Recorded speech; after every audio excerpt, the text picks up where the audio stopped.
네, 오늘의 전국 상황 최인호 전 더불어민주당 의원, 홍석준 전 국민의힘 의원과 짚어보겠습니다. 어서 오세요. 안녕하세요. 네.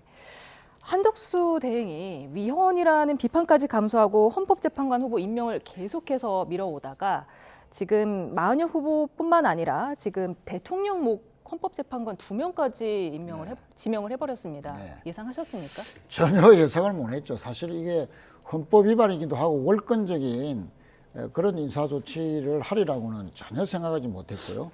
윤석열 전 대통령이 탄핵당한 지 오늘이 겨우 이제 나흘째고 주말을 포함하면 이제 만 이틀밖에 안 지난 이 시점에서 거의 뭐 국민들에 대한 일종의 정치적인 행정적인 도발이다라고 평가할 정도로 아주 그 권력 남용이랄까 뭐 이런 직권 남용 뭐 이런 그 행정 행위를 했다. 사실은 권한 대행은 말 그대로 대통령이 아니고 그 권한 대행일 뿐입니다. 대행. 그래서 헌법재판소도 한덕수 권한 대행의 소추 국회 의결 정족수를 대통령에 준하는 3분의 2가 아니고 과반으로 한다라고 명백히 이번 그 한덕수 대행 헌법 소추 재판에서 밝혔지 않습니까? 그 정도로 대행은 대행일 뿐이지 총리의 지휘지 대통령의 대행 임무만 하는 것일 뿐이지 대통령 몫에 헌법재판관 임명을 대행이 할 수는 없는 겁니다. 그럼 그런 것을 누구보다도 잘 알고 있는 한덕수 대행이 이렇게 월권적인 그 임명을 강행한 것은 그리고 충격적으로 기습적으로 한 것은 말 그대로 탄핵당한 윤석열 대통령이 앞으로 내란 재판에서 있을지도 모르는 위헌 재청이라든지 심판 이런 것 속에서 수적 우위를 윤석열 대리인들이 헌법재판관에 많이 채워서 유리하게 하려는 그런 일종의 윤석열 보호용이다.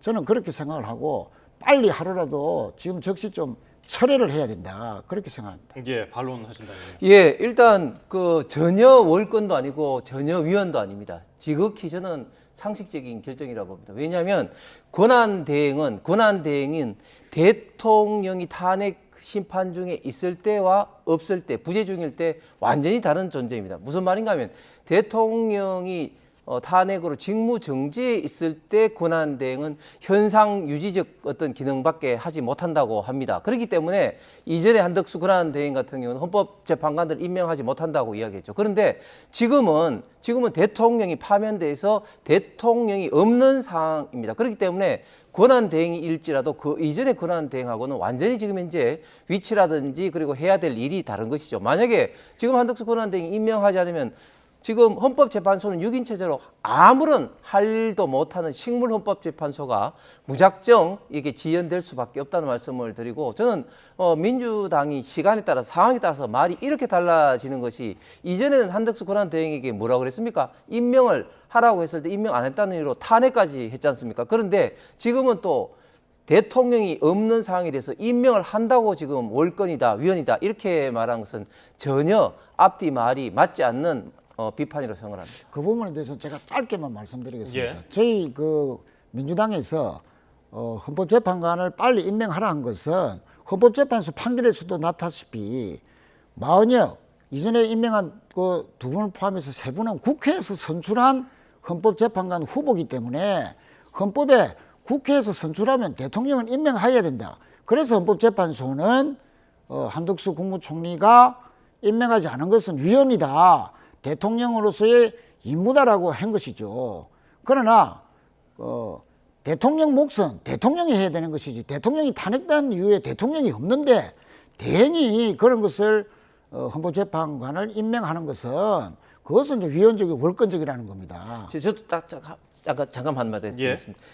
대통령 몫을 하는 것은 권한 대행이 지금 현재 대통령이 부재 중인 상태에서는 어떤 일이라도 지금 현재 다 진행할 수가 있습니다. 국가 원수라서 어떤 예를 들면 안보라든지 이런 문제를 그럼 지금 못 합니까? 지금 대통령도 지금 완전히 지금 부재 중인 상태에 있는데 그리고 과거에 황교안 권한 대행 시절에도 임명을 했다는 말씀을 드리겠습니다. 아니 잠깐만 한 말씀 더 드리면 마은혁 끼워넣기를 하는데 지금까지 그러면 한덕수 대행이 마은혁 그 후보를 국회에서 선출했는데도 불구하고 104일이 되도록 석 달 만이 되도록 임명하지 아니했고 헌법재판소에서 빨리 임명해야 된다라고 안 하면 위헌이라고 했는데도 복귀하고 난 뒤에 2주일이 지나도록 안 하다가 느닷없이 갑자기 윤석열 대통령과 절친인 그 후보들을 지명하면서 40여 그 후보자를 끼워 넣기로 임명을 같이 한 것은 이거는 그야말로 정략적이다. 윤석열 보호하기 위한 그런 그 내란의 일종의 연장선상에서의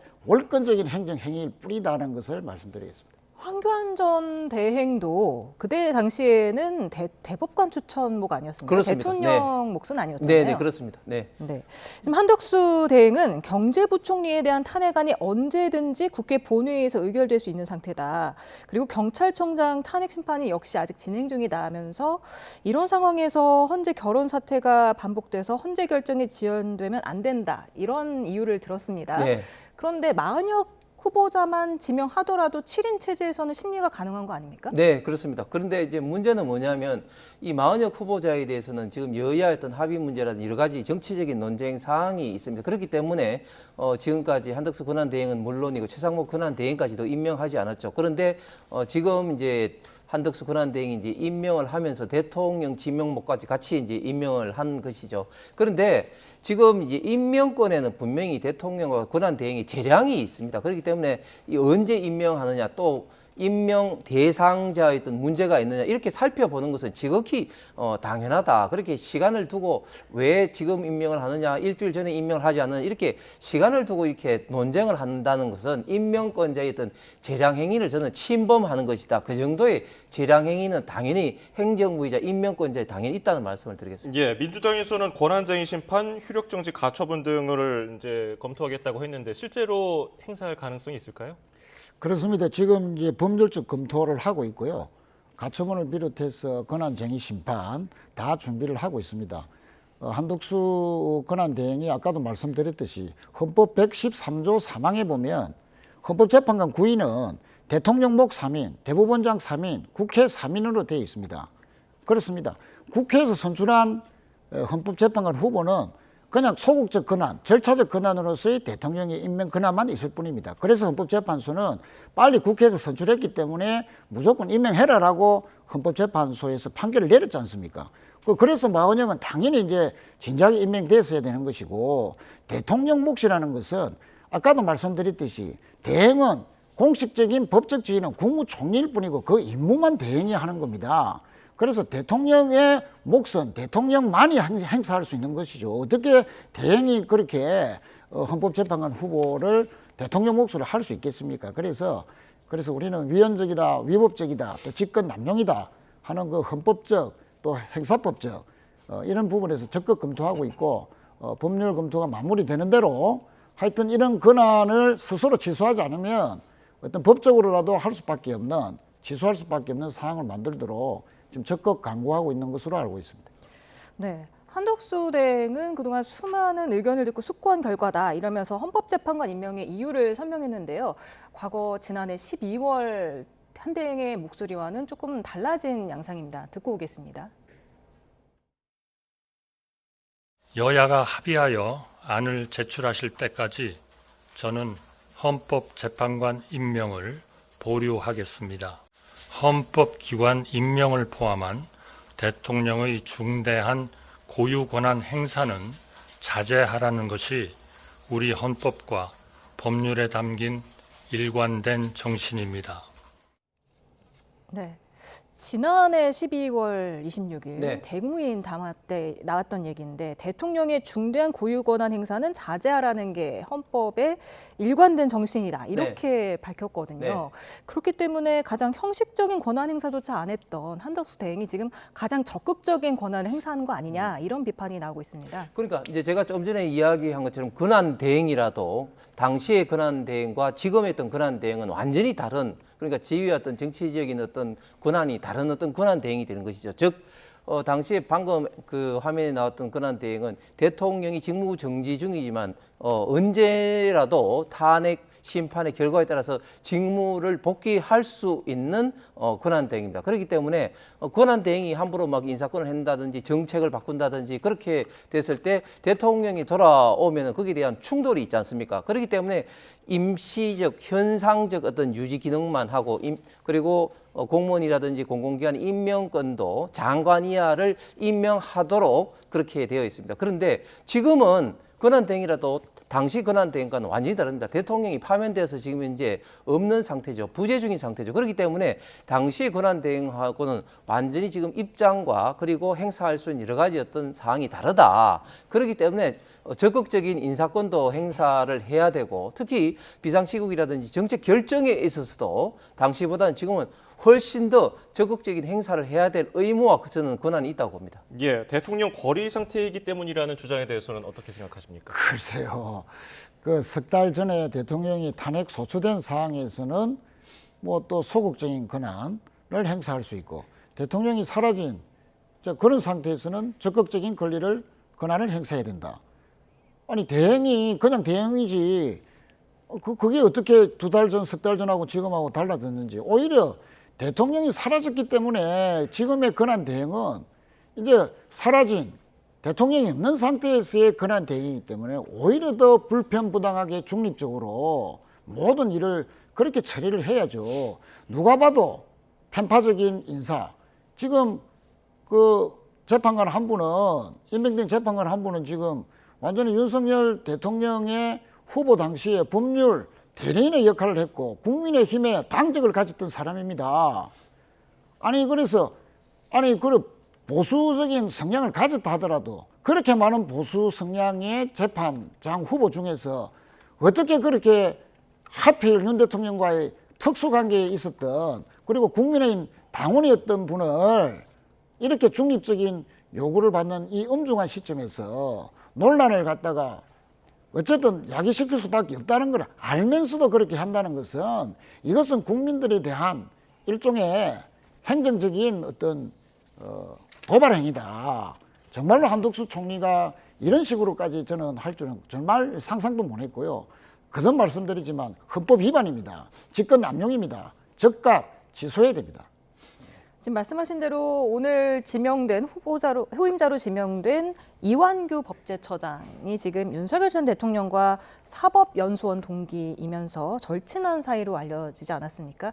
그렇기 때문에 일각에서는 윤 전 대통령의 의중이 반영된 인사가 아니냐, 윤 전 대통령이 관저 정치를 하는 거 아니냐 이런 시각도 있더라고요. 그렇죠. 지금 윤석열 대통령이 지금 파면된 상태에서 과연 그런 어떤 정치를 할 수 있을지 저는 좀 의심스럽습니다. 그리고 윤석열 대통령과 개인적으로 뭐 사법 시험 뭐 동기다 뭐 이런 이유로 해서 안 된다. 저는 그렇게 좀 볼 수는 없다고 봅니다.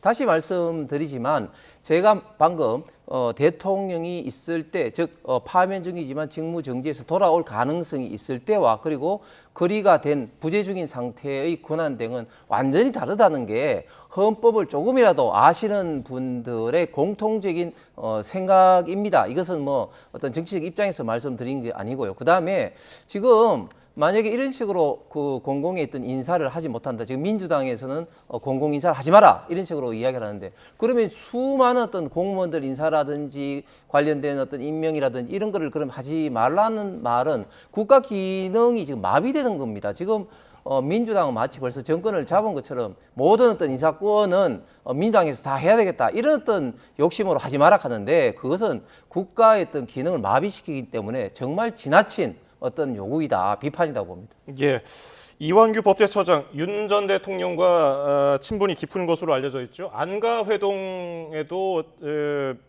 참석을 한 것으로 알려져 있는데 관련 녹취를 좀 듣고 오겠습니다. 그날 안가에 가셨잖아요. 그렇습니다. 예, 누구누구 네 분? 네 사람입니다. 예, 네 사람 누구예요? 법무부 장관, 행안부 장관, 저 민정수석 그렇게 넷이서 저녁을 그렇잖아요. 마쳤습니다. 그 자리에 참석했던 이상민, 박성재 민정수석 핸드폰을 다 바꿨습니다. 법제처장 바꿨어요, 안 바꿨어요? 말씀해 보세요. 답변을 거부하는 거예요? 바꿨습니다. 바꿨죠? 네. 자, 증거인멸한 거 아니에요? 증거인멸이라고 해서 범죄를 저지른 사람이 하는 게 증거인멸이죠. 범죄 저질렀잖아요. 그날 저는 거기서 범- 논의된 그러니까 저는 범죄를 저지른 적이 없습니다. 네.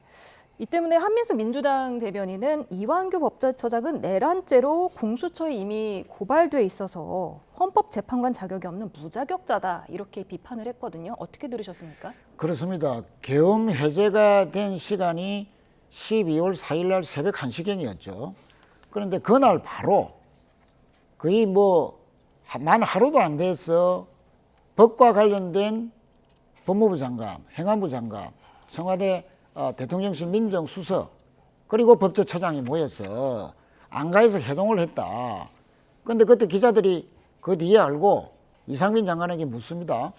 아니 왜 그날 모였느냐? 신세 타령한다고 모였다. 지금 그 시국에 신세 타령한다라고 변명한 것을 누가 어느 국민이 그렇게 믿겠습니까? 그래서 많은 의혹을 샀는데 방금 그 화면에서도 나오다시피 아무런 일이 없으면 핸드폰을 왜 바꿉니까? 신세에서 타령한다고 했는데 왜 핸드폰을 바꾸느냐?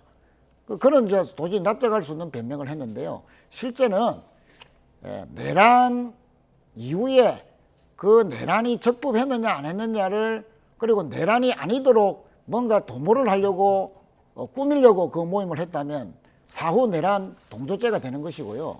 만약에 만에 하나 2차 계엄을 할 수 있느냐라는 식으로 만약에 논의가 조금이라도 오고 갔다면 그것은 내란 주요 임무 종사자로서 내란 예비 업무죄로서 얼마든지 처벌할 수 있습니다. 그래서 앞으로 공수처나 검찰에서 이 내란죄의 수사가 본격화되면 아마 이완규 후보자도 법적으로 또 처벌받을 수도 있고 수사받을 가능성이 매우 높기 때문에 이런 후보자를 대통령 탄핵된 지 만 나흘 만에 임명했다는 것 자체가 도저히 납득할 수 없는 그런 그 행정적인 월권 행위다라는 것을 거듭 말씀드리겠습니다. 예, 안가 회동 부분은 범진보 진영에서 계속 문제 삼을 것 같은데요. 그러니까 저는 좌파의 정치 공세가 지금 도를 넘는다고 보는데 아니 안가 해동을 마치 범죄자 어떤 해동처럼 몰아갔는데 그것이 무슨 문제입니까? 비상계엄 직후에 관련된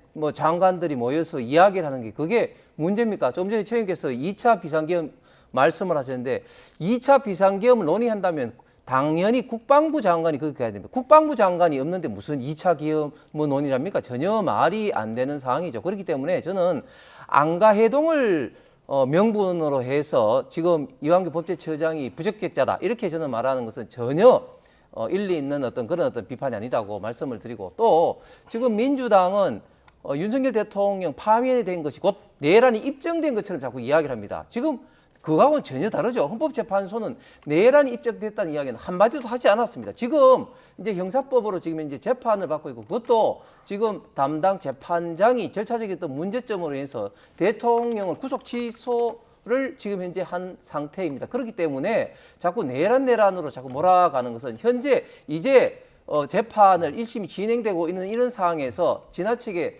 사법 우리 대한민국 법치주의의 가장 기본적인 무죄 추정의 원칙을 정면으로 지금 현재 위반된다. 그런 식으로 따지면 지금 이재명 대표가 지금 받고 있는 지금 재판이 도대체 몇 개입니까? 그런 식으로 하면 지금 이재명 대표는 대장동 수개이고 수많은 재판이 지금 확정자처럼 우리가 이야기를 합니까? 그렇지 않지 않습니까? 그렇기 때문에 민주당에서도 내란이 확정된 것처럼 이야기를 하면서 그것으로 연장선상에서 저는 계속적으로 정쟁으로 몰아가서는 안 된다고 봅니다. 네, 잠시만요. 저희가 속보 먼저 전해드리도록 하겠습니다. 네, 오늘 오후 5시쯤 동부전선 DMZ에서 북한군 10여 명이 MD에 그러니까 군사분계선을 침범하면서 우리 군이 경고 방송 그리고 경고 사격을 실시했고 그 이후로 북한군이 북상했다는 속보가 들어왔습니다. 예, 이에 대해서 우리 군은 북한군의 동향을 면밀히 감시하면서 작전 수행 절차에 의거해 필요한 조치를 하고 있다고 밝혔습니다. 다시 한번 전해드립니다. 오늘 오후 5시쯤에 동부전선 비무장지대에서 북한군 10여 명이 군사 분계선을 침범했습니다. 이로 우리 군이 경고 방송과 경고 사격을 실시했고 북한군은 북상했다는 속보입니다. 네, 계속해서 더 자세한 소식이 들어오면 바로 전해드리도록 하겠습니다. 네, 계속해서 오늘의 전국 상황 말씀 이어가겠습니다. 뭐 하실 말씀 있었던 것 같은데요. 잠시만 우리 홍 의원님 주장을 잘 경청했습니다만 계엄을 건의할 수 있는 장관은 국방부 장관만 할 수 있는 게 아니고 행안부 장관도 할 수 있죠. 그래서 안가회동에는 분명히 이상민 행안부 장관이 있었다는 측면에서 얼마든지 2차 계엄 모의를 할 수 있다는 그런 정황적인 어떤 의혹으로 충분하고요. 또 내란 행위가 자꾸 아니다. 아직 뭐 헌법재판소에서 그런 것은 판정이 안 냈다, 판결 안 했다고 하시는데 실제 헌재 판결 내용을 보면은 대통령이 군을 동원해서 민간인과 어떤 대치 상황으로 만드는 그 자체가 직권 남용이고 내란 행위다라는 식으로 헌법재판 판결을 분명히 내렸다는 것을 상기시키고 드리고 싶습니다. 예, 이재명 민주당 대표는 한덕수 대행에 대해서 오늘 대통령 된 걸로 착각하는 것 같다, 오버하는 것 같다고 얘기했는데 민주당에서는 탄핵을 자초하는 거냐는 비판도 있었고요. 실제로 탄핵에 나설까요? 그래서 아까도 말씀드렸습니다만은 한덕수 총리가 즉각 그 잘못을 인정하고 그 임명을 후보자 지명을 이제 철회하는 것이 제일 좋고요. 그래서 이게 위헌적이고 또 직권 남용적인 부분이 분명히 있기 때문에 권한쟁의 심판 신청을 할 수도 있고 또 철회 가처분 신청을 할 수도 있다. 그래서 아마 오늘 내일 법적인 검토가 끝나면 그에 합당한 조치를 지도부가 의논해서 할 것입니다. 다만 우원식 국회의장께서 이렇게 위헌적이고 월권적인 후보자 지명은 국회의 그 필수 절차인 인사청문회를 안 하겠다, 받아주지 않겠다라고 했기 때문에 사실은 그 두 분의 한덕수 대통령 몫으로 했던 그 두 분은 인사청문회 절차조차도 이루어지지 않아서 거의 뭐 절차 자체가 사실상 효력이 사라지게 되는 그런 사항을 자초했다라는 말씀도 드리겠습니다. 네, 그런데 인사청문회가 없어도 대통령 몫은 임명 가능한 거 아닙니까? 예, 그렇습니다. 그런데 저는 인사청문회를 마치 이게 큰 권한인 것처럼 지금 우원식 의장이 지금 하지 않겠다고 이야기하는 것은 국회의장은 당적이 없는 정치적 중립을 지켜야 함에도 불구하고 그리고 인사청문회라는 것은 당연한 어떤 권한이자 의무로 당연히 해야 됨에도 불구하고 마치 그것을 하지 않을 수가 있고 그거를 통해서 임명을 봉사하겠다고 접근하는 자체가 우원식 의장은 국회의장으로서가 아니라 지금 민주당 의원으로서 지금 이제 행동을 하고 있다는 어떤 그런 것을 지금 국민들한테 보여주는 거다. 그래서 저는 우원식 의장이 굉장히 국회의장으로서 비판을 받을 수밖에 없다. 그런 어떤 말씀을 드리고 다시 한번 좀 강조를 합니다만 헌법재판소에서 내란이라는 것을 명확하게 인정한 건 하나도 없다는 말씀을 다시 한번 드리겠습니다. 일각에서는 한덕수 대행이 정치를 하려는 거 아니냐. 민주당이 만약에 탄핵을 하게 되면 자진 사퇴를 해서 대선 출마를 선언하는 거 아니냐 이런 시각도 있더라고요. 글쎄 뭐 잠시 전에 보니까 한덕수 권한대행이 대선 출마는 절대 안 한다 그랬기 때문에 뭐 일각의 분석대로 대통령 출마를 위한 명분쌓기용이냐 국민의힘하고 어떤 정치적인 짬짬이가 있은 거 아니냐라는 해석을 나왔는데 뭐 본인의 몸값을 올리기 위해서 난 대선 출마 안 한다라고 할 수도 있지만 본인의 성향으로 봤을 때 뭐 출마 안 하는 것은 그 확률이 높을 것 같고요. 그러면 출마도 안 하는 분이 이렇게 비상식적이고 월권적인 이런 그 행정 행위를 왜 했을까 자꾸 의문이 남는데 이거는 한마디로 윤석열 대통령이 앞으로 있을지도 모르는 어떤 위헌과 관련된 헌법재판소의 판결에서 특히 내란 수사 또 내란죄 적용 형법의 적용 이런 것이 위헌적이다라는 어떤 헌법재판을 염두에 두고 윤석열 측과 일종의 좀 교감이 있었던 거 아니냐. 마지막 총리를 해준 데 대한 보원 인사 아니냐. 그런 것밖에는 저는 뭐 해석이 잘 안 될 것 같습니다. 예, 국민의힘 지도부도 한대행 차출론에 대해서는 조심스러운 입장인데요. 실제로 당내에서 그런 분위기가 있습니까? 예, 뭐 당내 분위기보다는 그 우파 보수 어떤 국민들 지지자들 중에 많은 분들이 SNS상으로 보면은 한덕수 권한대행이 좀 그 대통령 후보가 됐으면 좋겠다 그런 어떤 의견을 피력하시는 분들 꽤 저도 많이 봤습니다. 그리고 당내 일부에서도 물론 이제 흥행 차원에서는 한덕수 권한대행이 참여를 했으면 좋겠다 뭐 이런 어떤 이야기를 하시는 분들이 있습니다. 그런데 지금 본인께서도 지금 정치 대통령 선거에 하지 않겠다는 이야기도 하셨지만 제가 봤을 때는 조금 시기적으로 좀 늦었다고 봅니다. 왜냐하면 만약에 정말 한덕수 권한대행이 정말 그 출마할 수 있는 가장 적기는 지난번에 그 한번 탄핵이 됐지 않습니까? 그 직후에 어떻게 보면 좀 그런 어떤 본인이 생각이 계셨다면 출마 선언 내지는 뭐 정치적인 어떤 그런 어떤 행동을 하셨으면 시간적으로 어떨지 모르겠는데 지금은 본인이 판단하시기에도 시간이 거의 없을 거다. 그렇기 때문에 출마는 사실상 지금 물리적으로 좀 쉽지 않을 것 같습니다. 그래도 일각에서 계속해서 한덕수 대행 대망론이 나오고 있지 않습니까? 근데 단지 흥행 차원입니까? 아니면 본선까지 갈 경쟁력은? 저는 두 가지 다라고 봅니다. 첫 번째는 물론 지금 흥행도 뭐 성공을 저는 굉장히 할 겁니다. 물론 뭐 지금도 많은 분들이 하지만 어느 정도의 어떤 지지율을 갖고 있는 분들은 좀 소수이죠. 김문수 장관, 홍준표 시장, 오세훈 시장 뭐 그 정도인데 한덕수 권한대행까지 오면은 뭐 어느 정도의 어떤 지지율을 그것도 단기간에 확보할 수 있는 분으로서 일단 흥행에서도 좀 성공할 것 같고 두 번째 본선 경쟁력도 다른 어떤 분보다 저도 또 이재명 대표하고 만약에 붙었을 때도 저는 그 충분히 승산이 있다. 왜냐하면 일단 그동안에 오랫동안 했던 경험, 특히 지금 우리 지금 대한민국 트럼프 정부하고 이런 어떤 통상 문제가 굉장히 좀 심각한 문제 아니겠습니까? 그런데 이 문제에 대해서 굉장히 전문가이고 또한 또 지역적으로도 호남이기 때문에 충분한 경쟁력도 있다. 그래서 두 가지 다 뭐 겸비한 카드는 맞는 것 같습니다. 예, 이제 뭐 56일 남았습니까? 조기 대선 본선까지 큰 변수가 있다면 뭘 꼽으시겠습니까? 뭐 한마디로 말씀드리면 맹태균 게이트가 얼마나 국민의힘 후보들에게 타격을 줄 것인가, 또 윤석열 전 대통령 부부에 대한 각종 내란 수사 외에 수사들이 어떻게 전개될 것인가, 또 그것이 결과적으로 중도층에게 어떤 영향을 미칠 것인가, 이런 것이 국민의힘 후보 선출 과정에서도 영향을 미치고 또 본선 여야의 대통령 선거에서도 결정적인 영향을 미치지 않겠나. 사실은 지금 탄핵에 찬성하는 중도층이 대략 보면 70%입니다. 그러나 정권 교체에 찬성하는 중도층은 아직 한 5%죠.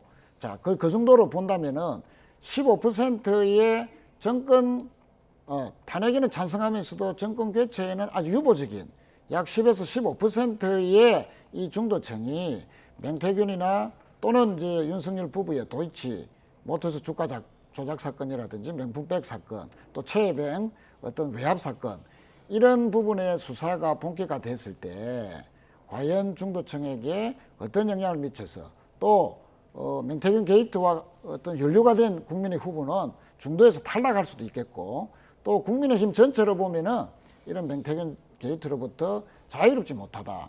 또 지금까지 어떤 김건희 여사와 관련된 여러 가지 그 특검법에 대해서 거부권만 남발하고 또 보호하려 했던 국민의힘의 정치적인 책임을 중도층이 묻지 않겠나. 그런 측면에 봤을 때 이 맹태균이나 각종 윤석열 전 대통령 부부에 대한 수사, 이런 그 영향이 가장 큰 변수로 저는 그렇게 생각하고 있습니다. 네, 아무래도 이번 주가 대권 주자들이 줄줄이 등판하게 되는 골든 위크가 되지 네. 않겠습니까? 네.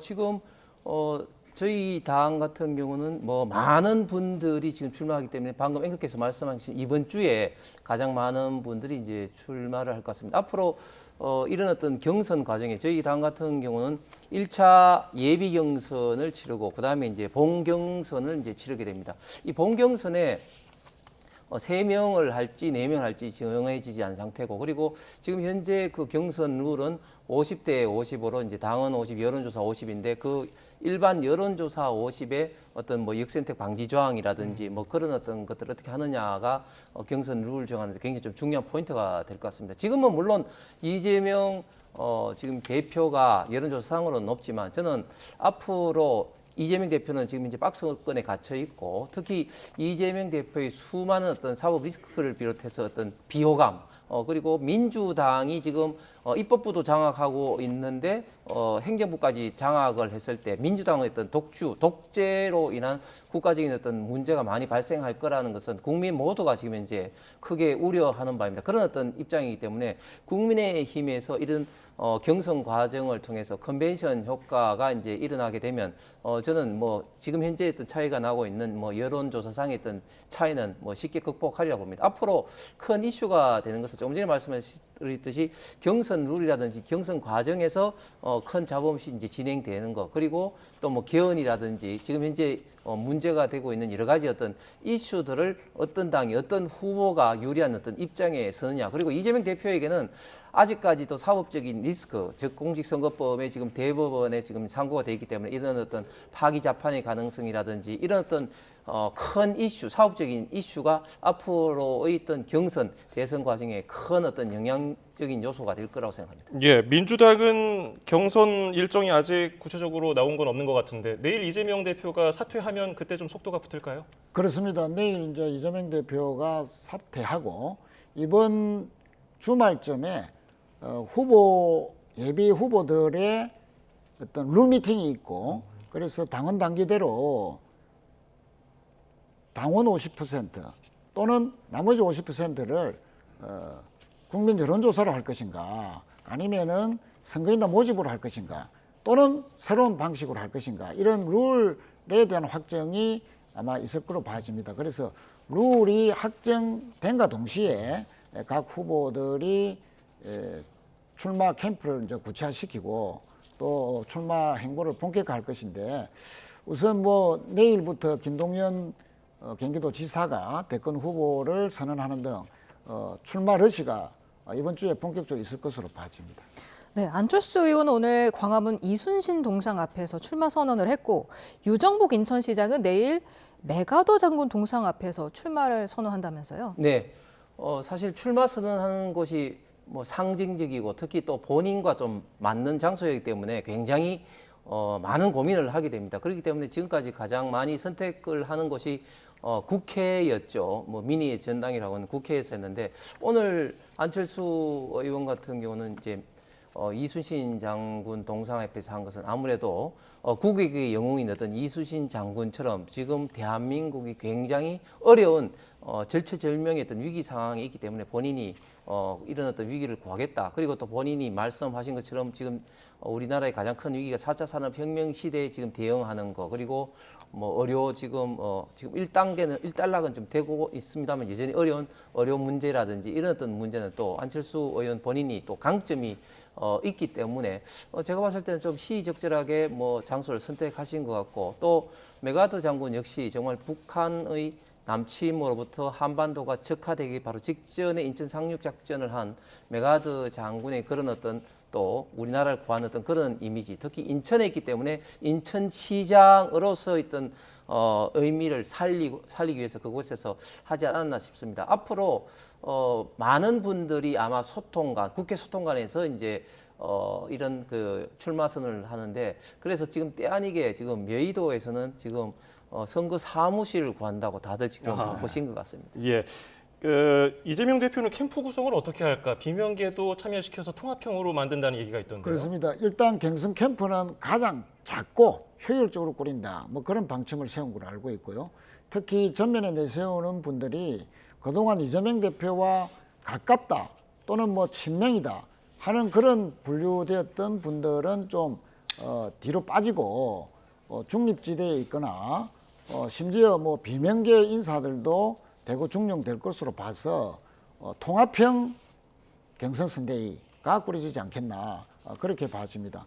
특히 이제 이재명 대표는 그동안 이제 중도 실용주의, 또 중도 확장을 위한 여러 가지 민생 행보, 또 경제 살리기, 이런 행보를 많이 해왔는데 아마 정책적이고 공약 준비를 많이 해온 것으로 알고 있습니다. 그런 측면에서 중도 확장을 위한, 특히 탄핵에 찬성하면서도 정권 교체 유보적인 일부 중도층에게 집중적으로 공약해서 그분들의 지지를 더욱더 획득하는, 확장하는 뭐 그런 여러 가지 공약과 선명성 있는 행보들을 해 나갈 것이다 이렇게 보고 있습니다. 네, 김문수 전 장관이 오늘 퇴임식을 마쳤고요. 내일 대선 출마를 선언할 것으로 보입니다. 네. 그리고 홍준표 대구시장은 이번 주 금요일 11일에 시장 퇴임식을 한다고 하고 그다음에 대선을 본격 준비한다는 건데 네. 이 시장직을 유지해도 경선은 참여 가능하지 않습니까? 그렇습니다. 자치단체장은 그 본 선거일 30일 이전에만 이제 퇴임을 하기 때문에 자치단체장 그 신분을 유지할 수도 있습니다. 그렇기 때문에 많은 분들이 지금 신분을 유지한 채로 경선에 들어오고 있습니다. 예를 들면 뭐 유정복 시장도 그렇고 이철우 경상북도 지사도 그런 입장이고 아마 오세훈 시장도 아마 그런 입장인 것 같습니다. 그런데 홍준표 시장 같은 경우는 시장직을 사퇴하는데 그 이유는 몇 가지가 있는 것 같습니다. 일단 첫 번째는 일단은 본연의 어떻게 보면은 본인의 표현대로 마지막 어떤 정치적인 어떤 도전에 대한 어떤 결심을 국민들에게 보이기 위해서 그런 것 같고 또 두 번째는 자치단체장 신분을 가지고 있으면 아무래도 좀 선거 운동을 하는데 물리적으로나 신분적으로 좀 장애가 되는 요소들이 많이 있습니다. 그렇기 때문에 신분을 벗어 던지고 하는 것이 좀 더 홀가분하고 시간적으로도 법적으로 그런 어떤 문제가 전혀 없는 상태이기 때문에 여기에만 전력 투구를 하겠다 그런 어떤 강한 의지를 표명한다는 그런 어떤 입장에서 시장직을 사퇴하시는 것 같습니다. 예, 김동연 경기지사, 김경수 전 경남지사 비명계 대표 주자들인데 오늘 1시간 정도 서울 모처에서 비공개로 만났거든요. 김 지사 측이 상호 감사와 안부를 나누기 위해 만난 자리였다고 설명을 했는데 다른 의도는 없었을까요? 뭐 아무래도 상호 출마 여부를 먼저 확인하지 않겠나 그래 보고 있습니다. 김동연 지사는 내일 인천공항에서 기자회견을 갖고 출마 선언을 하고 바로 미국으로 가서 한미 FTA 또 한미 경제협상 이런 것을 위한 어떤 관계자들을 만나고 온다. 2박 4일간 그런 행보를 이제 하러 가는데 아무래도 경제수장, 경제부총리 출신 아니겠습니까? 그런 측면에서 경제통으로서 또 경제민생을 챙기는 가장 적임자다.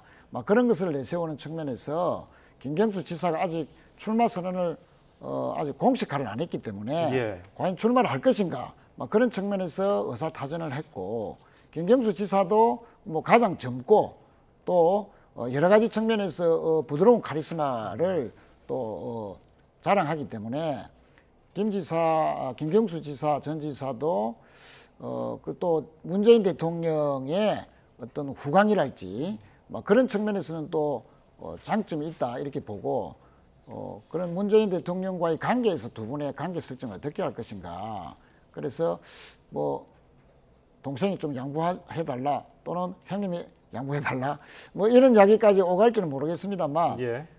그런 출마 의사를 타진하는 그런 부분이 오늘 핵심적인 회동의 의미라고 보고요. 그 외에 김두관 전 경남지사도 이미 출마 선언을 했습니다. 가장 먼저 했는데 김두관 후보는 말 그대로 선명성 가장 뭐 여러 후보 중에서 선명성을 내세우면서 개헌도 가장 철저한 개헌을 주장하고 있고 특히 이재명 대표와의 어떤 대립각을 확실히 세움으로써의 어떤 경선 후보로서의 전략을 세웠는데 그런 것이 앞으로 어떻게 또 전개될 것인지 과연 그것이 당원들의 지지나 국민들에게 얼마만큼 어필이 될지 그것도 지켜봐야 되고 김부겸 전 총리도 부드러운 카리스마를 자랑하고 풍부한 행정 경륜이 있는 분 아니겠습니까? 그분도 그런 장점을 내세워서 아마 이번 주말에는 예. 출마 선언이 있을 것이다 이렇게 보고 있습니다. 네, 알겠습니다. 지금까지 최인호 전 민주당 의원, 홍석준 전 국민의힘 의원과 함께했습니다. 고맙습니다. 감사합니다.